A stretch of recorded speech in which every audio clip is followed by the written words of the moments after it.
அனைவருக்கும் வணக்கம். நாம் இன்றைக்கி பேச போகிற டாபிக் என்ன அப்படின்னு பார்த்தீங்கன்னா, கூலி படம் நேற்றுலேருந்து கணக்கு போட்டிங்கன்னா 50 நாட்களில் கூலி திரைப்படம் ரிலீஸ் ஆக போகுது. இன்னிலேருந்து 49 நாட்களில் படம் ரிலீஸ் ஆக போகுது. அப்படிங்கும்போது அதுக்கான எக்ஸ்பெக்டேஷன் எப்படி இருந்தது, பிஸ்னஸ் என்ன மாதிரி செய்யப்பட்டிருக்கு அப்படிங்கிற விஷயத்தெல்லாம் நிறைய ஆன்லைனில் ஓடிட்டு இருந்தது.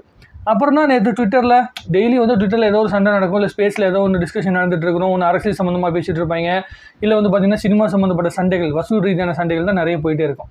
இப்போ என்ன ஆச்சுன்னா, அந்த கிரெடிட் ஸ்டீலிங் அப்படிங்கிற ஒரு விஷயத்தை இந்த பிஆர் ஒர்க்கை வச்சு பண்ணுறாங்க. ஒரு காலத்தில் என்ன பண்ணுவாங்கன்னா, கிரிக்கெட் வீரர்கள்லாம் இருக்காங்கன்னு வைங்களேன், அவங்களுக்கு என்றைக்காவது ஒரு லோ ஃபேஸ் வருதுன்னு வைங்களேன், அப்போது சோசியல் மீடியா மூலமாக, டிவி மூலமாக, இந்த மாதிரி வெப்சைட் மூலமாக என்ன பண்ணுவாங்கன்னா, அவங்களுக்குன்னு ஒரு பிஆர் ஒர்க் பண்ணி பயங்கரமாக பில்டப் பண்ணி, நாங்கள் பயங்கரமான ஆட்கள் தான், அவங்களுடைய பழைய ரெக்கார்டு என்னன்னு தெரியுமா, இவங்களோட இந்த ரெக்கார்டு என்னன்னு தெரியுமான்னு சொல்லி எல்லா கிரிக்கெட் வீரர்களுக்குமே போடுவாங்க. அது மூலமாக சோசியல் மீடியாவில் அவங்களுக்கு வைப் கிடைக்கும். அதை வச்சு தான் அவங்க பிஸ்னஸ் பண்ணுறாங்க, அதை வச்சு தான் வியாபாரம் பண்ணுறாங்க. அப்படி ஒரு பக்கம் இருந்துச்சு. இப்போ எப்படின்னா, ரஜினி சார், கமல் சார், இவங்க மாதிரியான நாட்கள்லாம் மேனுவலாக வாழ்க்கையில் கஷ்டப்பட்டு அவங்களுக்குன்னு ஒரு பேஸை கிரியேட் பண்ணி, பத்திரிகை அப்படிங்கிற ஒரு இடம் இருக்குல்ல, பேப்பர் மீடியம் இருக்குல்ல, அது மூலமாக தான் வாழ்க்கையில் முன்னேறி வந்தாங்க. ஸோ அவங்கள இவங்க ஹேண்டில் பண்ணுற விதமே ரொம்ப வித்தியாசமாக இருக்குது. இப்போ பக்கமாக தெலுங்கில் என்ன பண்ணாங்கன்னா, இப்போ கூலி திரைப்படத்தில் எந்தெந்த பெரிய ஆர்டிஸ்ட் நடிச்சிருக்காங்களோ அவங்க எல்லாத்துக்கும் கிரெடிட் கொடுக்கணும்னு சொல்லி ஒரு பக்கம் ஒரு அஜெண்டா கிரியேட் பண்ணுறாங்க. அதாவது கூலி திரைப்படம் ரஜினி சாரோட படமே கிடையாது, அது ஒரு மல்டி ஸ்டாரிங் படம் தான் அப்படிங்கிற ஒரு ஸ்டீரியோடைப் உருவாக்குறாங்க. அது என்ன பண்ணுவாங்க, ஒரு நல்ல ஒரு வார்த்தை இருக்குது அது இப்போயே அதுக்கு ஒரு கட்டமைப்பு ரெடி பண்ணிட்டு இருக்கிறாங்க. இவங்களுக்கு என்னென்னா, ஒரு நம்பர் 1ல் ஒரு ஆள் இருந்துட்டாங்க. அந்த நம்பர் 1ல் இருக்கிறவர் பார்த்தீங்கன்னா, ஏதாவது ஒரு வகையில் நம்ம தான் நம்பர் 1 ப்ரூவ் பண்ணணும்னு சொல்லி சில ஆக்டர் முடிவு பண்ணிட்டு இருக்காங்க. அதுக்கான அஜெண்டா ரொம்ப நாளாக நடந்துட்டு இருந்திருக்கு. அது எல்லாருமே நம்ம பார்த்துருக்கோம். அதை பற்றி டீட்டெயிலாக நம்ம ஒன்றும் சொல்ல தேவையில்ல, உங்களுக்கே தெரியும் எந்த நடிகர் பண்ணுறாங்க, யார் பண்ணுறாங்கன்னு சொல்லிட்டு. எனக்கு ஒரு விஷயம் மட்டும் புரியல, அவங்க அரசியலுக்கு வேறு வரப்போகிறாங்க அப்படின்னு சொல்லியிருக்கிறாங்க. நீங்கள் அரசியலுக்கு வரும்போது இதே மாதிரியான ஃபேக்கான ஒரு நெரட்டிவ் வச்சே பேசிட்டு இருக்க முடியாது. இப்போது கூலி திரைப்படம் ஓவர்சீஸில் 81 கோடிக்கு மேலே, இப்போ 90 கோடின்னு வேறு கன்ஃபார்ம் பண்ணியிருக்காங்க. 90 கோடிக்கிட்ட பார்த்திங்கன்னா பிஸ்னஸ் ஆயிடுச்சு. தமிழ்நாடு அதுன்னு எல்லா இடத்துலையும் சேர்த்து முடிச்சு கிட்டத்தட்ட 500 கோடிக்கு பிஸ்னஸ் ஆயிருக்கு அப்படிங்கிற விஷயத்தை கேட்ட உடனே இதே பிஸ்னஸ் அடுத்த படத்துக்கு வராது. அதாவது இவங்க சொல்லிட்டு இருக்கிற ஒரு ஆக்டர் இருக்குன்னு சோ கால்டு ஆக்டருக்கு அவ்வளோ பெரிய பிஸ்னஸ் இப்போ கடைசியாக அவர் பண்ண போகிற படத்துக்கு வராது. அதுக்கான வாய்ப்புகள் இல்லை. ஏன்னா அந்த படம் ஒரு நார்மலான திரைப்படம் தான், ஒரு கமர்ஷியல் திரைப்படம் தான். அந்த படத்துக்கு அவ்வளோ பெரிய வியாபாரத்தை கொண்டு வர முடியாது. நீங்கள் ஒரு சயின்ஸ் ஃபிக்ஷன் படமோ இல்லை இவ்வளோ பெரிய இவ்வளோ பெரிய இண்டஸ்ட்ரியில் சேர்ந்தவங்கன்னா ஒரு கதைக்குள்ளே வராங்க அப்படிங்கும்போது அது மிகப்பெரிய அளவுக்கு பிஸ்னஸ் ஆகும். ஆனால் அதே ஆக்டருக்கு இது முன்னாடி வந்த திரைப்படம் ஓரளவுக்கு நல்ல பிஸ்னஸ் ஆச்சு. அதுக்கு காரணம் என்னென்னா, அதுலேயும் மல்டி ஸ்டாரிங் இருந்ததுனால தான் காரணமே. ஒரு திரைப்படத்தில் ஒரே ஒரு ஹீரோ மட்டும் நடித்து அவருக்காக மட்டுமே படம் ஓடுறது அப்படிங்கிற ஒரு விஷயத்தை ரொம்ப அதிக வருஷம் பண்ணவங்க பார்த்திங்கன்னா ரஜினி சாரும் கமல் சாரும் தான். கமல் சார் பார்த்திங்கன்னா மெனக்கடல் மூலமாக அதை செஞ்சார். ரஜினி சார் கமர்ஷியல் ரீதியாகவே பண்ணார். நான் ஏற்கனவே ஒரு வீடியோவில் கூட சொல்லியிருக்கேன், படையப்பா படம் ஓடுனது, பாஷா திரைப்படம் ஓடுனது, இது எல்லாமே பார்த்திங்கன்னா வெறும் ரஜினி சாருக்கு அந்த ஹீரோயிசம் அப்படிங்கிற ஒரு மனுஷன் இல்லைன்னா அந்த படம் ஓடி இருக்குமா? அருணாச்சலம் படம் யாருனால ஓடிச்சு, அண்ணாமலை படம் யாருனால ஓடிச்சு, இப்படிங்கிற பல கேள்விகள் இருக்குது. இதெல்லாம் உட்காந்து யோசிக்கணும். ஆனால் இப்போ இருக்க இந்த 2K கிட்ஸ், இந்த டாக்ஸிக் மனநிலைக்குள்ளே இருக்கிற, இந்த ஆன்லைனுக்குள்ளே இருக்கிற இந்த பேஜுக்குள்ளே ஒளிஞ்சிட்ருக்காங்களே, இவங்களுக்கெல்லாம் வேறு ஆப்ஷனே கிடையாது. ஏதாவது ஒரு காரணத்தை சொல்லிடணும். இப்போ பார்த்தீங்கன்னா நேற்று ஒன்று பண்ணியிருந்தாங்க, தெலுங்கு சம்மந்தப்பட்ட ஃபேன்ஸ், நாகார்ஜுன சாரோடைய ஃபேன்ஸுக்கிட்ட ஒரு சண்டே கிரியேட் பண்ணியிருந்தாங்க. அதாவது நாகார்ஜுன சார் தான் பயங்கரமான பில்டப் கொடுக்க போகிறாரு, அவரால் தான் இந்த தெலுங்கில் ஓட போகுது அப்படின்னு சொல்லி. எப்படி குபேரா படத்துக்கு விளம்பரம் பண்ணும்போது நாகார்ஜுன சாரோடைய ஃபோட்டோ மட்டும் போட்டு பண்ணாங்க. ஏன்னா தமிழில் படம் அந்தளவுக்கு பெரிய அளவுக்கு பேசப்படுது. குபேரா திரைப்படம் தமிழில் ரிசீவ் செய்யப்படலை. அப்படிங்கும்போது தெலுங்கில் கொஞ்சம் நல்லா ரிசீவ் பண்ணனால நாகார்ஜுன சாரோடைய கேரக்டரும் கொஞ்சம் நல்லா இருந்துச்சு அந்த படத்தில். அப்படிங்கிறனால அது நல்லா பேசப்பட்டுச்சு. அதை வச்சு ப்ரொமோட் பண்ணாங்க, ஒர்க் அவுட் ஆச்சு. நாகார்ஜுன சார் எப்படின்னா, இங்கே விஜய் சேதுபதி மாதிரி தனியாக படம் நடித்தா ஓடாது. ஆனால் வேறு யார் கூட ஒருத்தங்க படம் நடித்தாங்க அப்படின்னா அந்த படம் ஓடும். அந்த மாதிரி ஒரு இடத்துக்குள்ள தான் நாகார்ஜுன சார் இருக்கார். தனியாக ஒரு கதையில் அவர் மட்டுமே ஹீரோவை பார்த்து ஓடுகின்ற படங்களை எடுத்திங்கன்னா கடைசி 5 படத்துடைய ஒட்டுமொத்த கலெக்ஷனே 75 கோடிக்குள்ளே தான் இருக்கும். நம்ம போன படம் வாங்கிய ரஜினி சாருடைய அதிகபட்சமாக கலெக்ஷன் வாங்கிய ஜெயிலர் திரைப்படத்துடைய தெலுங்கு படம் இருக்கு இல்லைங்க, தெலுங்கில் வந்த கலெக்ஷனே கிட்டத்தட்ட 90 கோடி 100 கோடி கிட்ட கலெக்ஷன் வந்துச்சு. ஸோ அப்போ பார்த்துக்கிட்டிங்கன்னா அவங்களோட வேல்யூ என்னென்னு பார்த்துக்கங்க. அதாவது பிஸ்னஸ் அப்படிங்கிறது. சினிமா பொறுத்த வரைக்குமே நாகார்ஜுன சார்லாம் லெஜெண்ட். அவருக்குன்னு ஒரு காலத்தில் பெரிய பெரிய திரைப்படங்கள் பண்ணியிருக்காரு. சிவான்னு ஒரு படம் நினைக்கிறேன், சத்யான்னு படம் நினைக்கிறேன், இல்லை மிகப்பெரிய படங்களை அவரும் பண்ணியிருக்காரு. அவரும் ஒரு ப்ரைம் டைமில் பயங்கரமான ஒரு ஆர்டிஸ்டாக தான் இருந்திருக்கிறார். ஸோ அந்த ப்ரைம் டைம் தாண்டி வந்ததுக்கப்புறமேட்டு எல்லாருமே அந்த ஹீரோ அப்படிங்கிற அந்தஸ்தை ரொம்ப நாளைக்கு ஹேண்டில் பண்ண முடியாமல், ரொம்ப நாளைக்கு அந்த ஆடியன்ஸுக்கு அந்த பல்ஸுக்குள்ளே கொண்டு வர முடியாமல் போயிட்டாங்க. அதனால் இப்போ கேரக்டர் ஆர்டிஸ்ட் அந்த மாதிரி நடிக்கக்கூடிய இடத்துக்கு தள்ளப்பட்டாங்க. அது தப்பே கிடையாது. இப்போது ஒவ்வொருத்தங்களுக்கும் என்ன பிஸ்னஸ் இருக்குமோ அதை பொறுத்து தான் பார்த்திங்கன்னா வியாபாரம் இருக்குது. இப்போ சத்யராஜ் சார் ஒரு பேட்டியில் சொன்னாப்புல, என்னென்னா நீங்கள் ஏன் ஹீரோவை நடிக்காமல் வில்லன் நடிக்கிறீங்க, மார்க்கெட் போயிடுச்சு அதனால நடிக்கிறேன், அவ்வளோதான். ஏங்க நம்மளை நம்பி காசு போட்டு அந்த காசை ரிட்டர்ன் எடுத்து கொடுக்குற அளவுக்கு வந்து ஹீரோயிசம் பண்ணுற மாதிரி இருந்தோம்னா நம்ம கண்டிப்பாக ஹீரோவை தான் நடிச்சிட்டு இருக்க போகிறோம். அப்படி நமக்கு மார்க்கெட் இல்லை அப்படிங்கும்போது நம்ம என்ன பண்ணுவோம், ஆட்டோமேட்டிக்காக கேரக்டர் ரோல் நமக்கு என்ன ரோல் கரெக்டாக இருக்குமோ அப்படின்னு வந்து டைரக்டர் ஆசைப்படுறாங்க, ப்ரொடியூசர் ஆசைப்படுறாங்களோ அதை தான் நம்ம பண்ண போகிறோம் அப்படிங்கிறது நடக்குது. இப்போ அமீர் கான் சாருக்கு இப்போ கடைசி 2 படத்தில் இப்போ லாஸ்ட்டாக வந்த திரைப்படம் வந்து சித்தாரே ஜமீன் பர் அப்படின்னு ஒரு படம் வந்துச்சு. அந்த படம் ஓரளவுக்கு நல்ல கலெக்ஷன் வந்திருக்கு. லோ பட்ஜெட் தான் படம் நினைக்கிறது, 90 கோடியில் தான் படம் பண்ணியிருக்காரு. கிட்டத்தட்ட 50 கோடி 60 கோடிக்கு மேலே கலெக்ஷன் வந்துருச்சு. இன்னும் 2 வாரம் தாண்டிச்சுன்னா போட்ட காசு எடுத்துருவாங்க. ஆனால் அடுத்த திரைப்படம் வந்து அவர் வேறு ஆங்கிளில் வந்து யோசிக்கிறார். இது எப்படி அட்லி வந்து தமிழ் இண்டஸ்ட்ரியிலேருந்து ஹிந்திக்கு போயிட்டு ஒரு மிகப்பெரிய மார்க்கெட்டை பிடிச்சாரோ அதே மாதிரி வந்து அமீர் கான் என்ன பண்ணுறாருன்னா சவுத்தில் இருக்கிற அந்த ஃப்ளேவரை கொண்டு வந்து பாலிவுட்டில் கொண்டு வரணும். இப்போ புதுமையான ஒரு கதையை கொடுத்தோம்னா அதை ரசிக்கிற இடத்துக்குள்ளே வந்து பாலிவுட் இப்போ இல்லை. பாலிவுட் வந்து இப்போ மசாலா திரைப்படங்களை ரொம்ப வந்து எப்படி சொல்கிறதுனா வந்து ஒரு கமர்ஷியல் ரீதியாக வருகின்ற படங்கள், பேய் படமாக இருந்தால் கூட அது கமர்ஷியல் ரீதியான படமாக தான் இருக்கணும் அப்படிங்கிற மனநிலையில்னா இப்போ படங்களே பார்க்க ஆரம்பிக்கிறாங்க. ஸோ அந்த மாதிரி கதைகளை வந்து செலக்ட் பண்ணி அங்கே இருக்கிற ஹீரோஸ் வந்து நடித்து பெரிய அளவுக்கு வந்து கல்லா கட்டுறாங்க. அதனால அமீர் கானும் அந்த இடத்த நோக்கி நகர்றாரு. அவர் என்ன சொன்னார்னா லாஸ்ட் ஒரு இன்டர்வியூவில் சொல்லும்போது கூட இப்போது பாலிவுட்டை பொறுத்த வரைக்கும் அந்த சவுத்தில் இருக்கிற அந்த ஃப்ளேவரில் நான் ஒரு படம் பண்ணணும் அப்படின்னு சொல்லி ஆசைப்பட்டேன். அதுதான் லோகேஷ் கனகராஜ் கூட அந்த படம் பண்ண போகிறேன் அப்படின்னு சொல்கிறார். ஸோ அந்த மாதிரி தான் இப்போ தமிழ் இண்டஸ்ட்ரிக்குள்ளே மல்டி ஸ்டாரிங் அப்படிங்கிற ஒரு விஷயத்தை கொண்டு வரும்போது மல்டி ஸ்டாரிங் அப்படிங்கிற இடத்த தாண்டி மல்டிபிள் இண்டஸ்ட்ரியே உள்ளுக்குள்ளே கொண்டு வரணும் அப்படின்னு சொல்லி வந்து ரஜினி சாருங்கிற அந்த ஃபேம் அதை வச்சு தான் உள்ளுக்குள்ளே எல்லாத்தையும் உள்ளுக்குள்ளே கொண்டு வராங்க. இப்போ ரஜினி சாருங்கிற பேர் கூலி படத்தில் இல்லைன்னா கதை கேட்காம உபேந்திரா சாரோ இல்லை அமீர் கான் சாரோ வேறு யாராவது நடிக்க முடியுமா? இல்லை ஜெயிலர் 2ல் வந்து பாலையெல்லாம் வந்து நடிப்பாரா?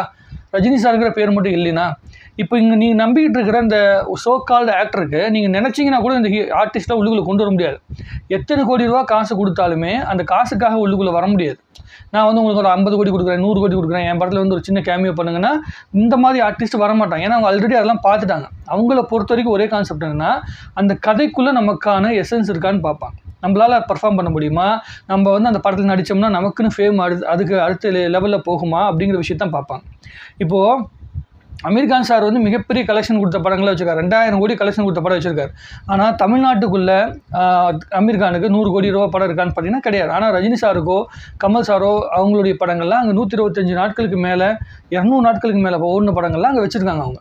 ஸோ ரஜினி சார் வந்து உருவாக்கியிருக்கிற அந்த இடமும் கமல் சார் உருவாக்கியிருக்கிற இடமும் சாதாரண விஷயம் கிடையாது. எதுக்கு நான் எல்லா வாட்டியுமே ரஜினி சாரை பற்றி பேசும்போது கமல் சாரையும் சேர்த்து சொல்கிறேன்னா கமல் சார் வந்து ரஜினி சாருக்கு முன்னாடியே ஹிந்தியில் வந்து பாலிவுட்டில் பெரிய மார்க்கெட்டை உருவாக்குனவர். கமல் சார் இப்போ இருக்க நிலைமையில் அவருடைய இடத்துல ஒரு மிகப்பெரிய ஒரு பின்னடைவு வந்து வாழ்க்கையில் சந்திச்சுட்டு இருக்கலாம். ஏன்னா எல்லாத்துக்குமே ஒரு பின்னடைவுக்கு உண்டான சூழ்நிலை வரும். விக்ரம் படத்தில் வந்து ஒரு ஃபேம் வந்துச்சு, அதை தாண்டி மறுபடியும் அடுத்தடுத்து கொண்டு போகணும்னு சொல்லி முயற்சி பண்ணார். அது 2 படங்களில் வந்து ஃபெயிலியர் ஆச்சு. அதுக்கு அடுத்த படத்தில் கண்டிப்பாக ஒரு பாடம் படிச்சுப்பார் அப்படின்னு நான் நம்புகிறேன். ஸோ ரஜினி சாரும் கமல் சார் இவங்க 2 பேர்த்துடைய வளர்ச்சியுமே மியூச்சுவலான வளர்ச்சி மாதிரி. இப்போது ரஜினி சார் வந்து வளராமல் இருந்திருந்தாருனால கமல் சார் வளர்ந்துருக்க மாட்டார். கமல் சார் மட்டுமே வளர்ந்துருந்தாருன்னா அவர் மட்டும் தனியாகவே ரொம்ப நாளைக்கு சர்வே பண்ணிக்க முடியாது. 2 பேருமே சேர்ந்து சர்வே பண்ண முயற்சி பண்ணனால தான் இவங்க 2 பேர்த்தோட பேருமே பேசப்பட்டுக்கிட்டே இருந்ததுனால தான் இந்த இடத்துக்குள்ளே 2 பேருமே இருக்காங்க. 50 வருஷத்துக்கு மேலே அவங்க நட்பும் வளர்ந்துட்டு இருக்குது. அதே மாதிரி சினிமாவில் வந்து அவங்களுடைய ஃபேமும் அதே மாதிரி சஸ்டெயின் ஆகி நிற்குது. யாராவது ஒருத்தங்க பேசும்போது கமல் சாரி லெஜெண்ட் சொல்கிறாங்க, ரஜினி சாரி லெஜெண்ட் சொல்கிறாங்க. 2 பேரும் வேறு பகுதியில் பயணம் பண்ணாலும் 2 பேரும் லெஜெண்ட் சொல்கிறாங்க. ஸோ இவங்க மாதிரியான ஆட்கள்னால தான் இந்த Rajini sir, Kamal sir, Mohanlal sir, Mammootty sir இவங்க மாதிரியான ஆட்கள்னால தான் இந்த இண்டஸ்ட்ரி ஹெல்த்தியாக இருந்துச்சு. எதுக்கு இந்த வீடியோவில் நான் இவ்வளோ தூரம் டீட்டெயிலாக சொல்கிறேன்னா நம்ம ட்விட்டரில் போட்டுட்டு இருக்கிற இந்த கேவலமான சண்டைகள் இருக்குல்ல, இது வந்து அடுத்த ஜென்ரேஷனை ஒரு பாசிட்டிவான இடத்துக்குள்ளே கொண்டு போய் சேர்த்தல. தமிழ் இண்டஸ்ட்ரியே ரொம்ப மோசமான இடத்தை நோக்கி நகர்த்தி கொண்டு போய் சேர்த்துருச்சு. இப்போது மலையாள இண்டஸ்ட்ரியில் வந்து பார்த்திங்கன்னா அங்கே நெப்போட்டிசம் நீங்கள் நிறைய விஷயங்களை வந்து பேசிட்டு கிண்டல் பண்ணிட்டு இருந்தோம். அங்கே நெப்போட்டிசம் மூலமாக உருவான ப்ராடக்ட் தான் அத்தனை பேருமே.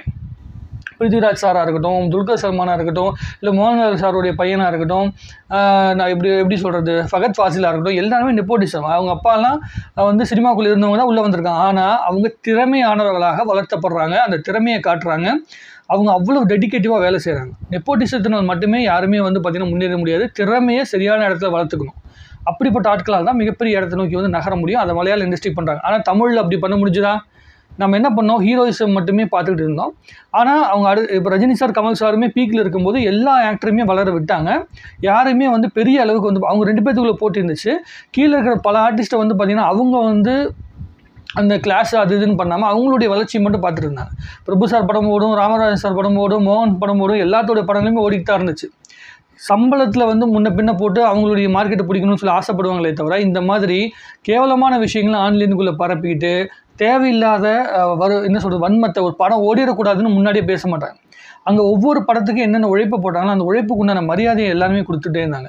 அங்கே என்ன வரும்னா சம்பளத்தில் மட்டும்தான் போட்டி வருமே தவிர இங்கே என்ன ஆயிருக்குன்னா ஒரு படம் ரிலீஸ் ஆகும்போது அது ஓடுறது ஓடக்கூடாது அப்படிங்கிறதுலே போட்டி நடக்குது. எங்களுக்கு மட்டும்தான் கலெக்ஷன் ரிப்போர்ட் இருக்கணும், வேறு யாருக்குமே இருக்கக்கூடாது அப்படிலாம் நினச்சிட்டு இருந்தாங்கன்னா இவங்க 2 பேரும் மற்றவங்களெல்லாம் வளர விட்டுருப்பாங்களா? ரஜினி சார் ஆகட்டும், கமல் சார் ஆகட்டும், வேறு யாரும் வளர விட்டுருப்பாங்களா? இதெல்லாம் புரிஞ்சுக்கணும். இல்லை சிவாஜி சார், எம்ஜிஆர் சார்லாம் வந்து சேர்ந்துக்கிட்டு ரஜினி சார், கமல் சார்லாம் வளர விட்டுருப்பாங்களா? இவ்வளோலாம் யோசித்து முடிவு பண்ணி பண்ணுங்கள். இதில் வேறு வந்து அந்த ஆர்டிஸ்டோட அந்த சோகால்டு ஆக்டருடைய அவருடைய அடுத்தது வந்து பார்த்திங்கன்னா அரசியல் பயணம்.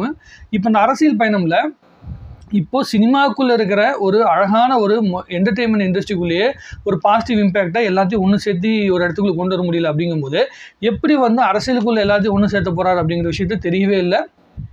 அது காலம் தான் பதில் சொல்லணும். அது அவங்களுடைய பிரச்சனை.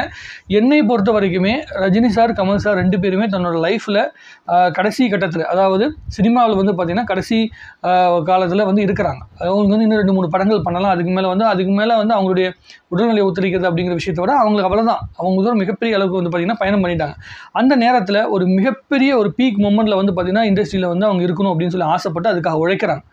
அதாவது பெரிய உழைப்பை போடுறாங்க. ஒரு படம் முடியுது, உடனே ஷூட்டிங் போகிறாரு. அதுக்கு அடுத்த படத்துக்கான கதையை வந்து பார்த்திங்கன்னா ரஜினி சார் வந்து கேட்டுட்ருக்காரு. ஸோ அவ்வளோ வேகத்தில் வந்து ஓடிட்டுருக்காங்க. கமல் சார் அந்தளவுக்கு வேகமாக ஓடிட்டுருக்காங்க. அடுத்த இண்டஸ்ட்ரி இப்போ இதுக்கப்புறமேட்டு ரஜினி சார், கமல் சாருக்கு பிறகு விஜய் சார் வந்து அரசியலுக்குள்ளே போகிறாரு. அதே மாதிரி வந்து அஜித் சார் வந்து ரேஸுக்குள்ளே வந்து கான்சன்ட்ரேட் பண்ணுறாரு. அதுக்கு அடுத்த ஜென்ரேஷன் நம்ம எங்கே இருக்கோம் அப்படிங்கிறத மட்டும் யோசிச்சு பாருங்கள். பெரிய பாசிட்டிவான இடத்த நோக்கி வந்து நம்ம இல்லவே இல்லை. வியாபார எல்லை வந்து தமிழ் சினிமா மிகப்பெரிய அளவுக்கு வந்து பார்த்தீங்கன்னா சுருங்கிக்கிட்டு போயிட்டே இருக்குது. அதாவது டூரிஸ்ட் ஃபேமிலிங்கிற ஒரு திரைப்படம் மிகப்பெரிய ஒரு கலெக்ஷன் வரும் அப்படின்னு சொல்லி பார்க்குறாங்க. பயங்கரமாக வந்து எல்லாருமே பாராட்டின படம் அது. அந்த படமே 85 கோடிக்கு மேலே பிஸ்னஸ் பண்ண முடியல. ஒரு பெரிய ஹீரோவோட படம் அளவுக்கு வந்து பிஸ்னஸ் பண்ண முடியல.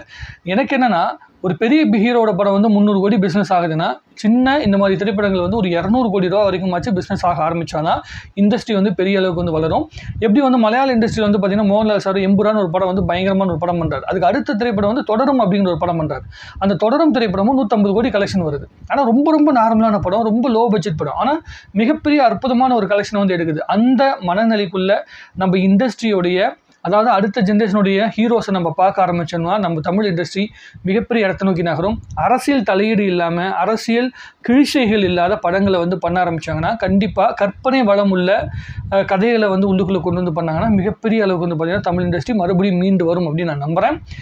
வெறும் வந்து அரசியல் பேசுகின்ற படங்களும் அரசியல் சம்மந்தப்பட்ட டிஸ்கஷன் உருவாக்குகின்ற படங்கள் மட்டுமே நல்ல படங்கள் கிடையாது.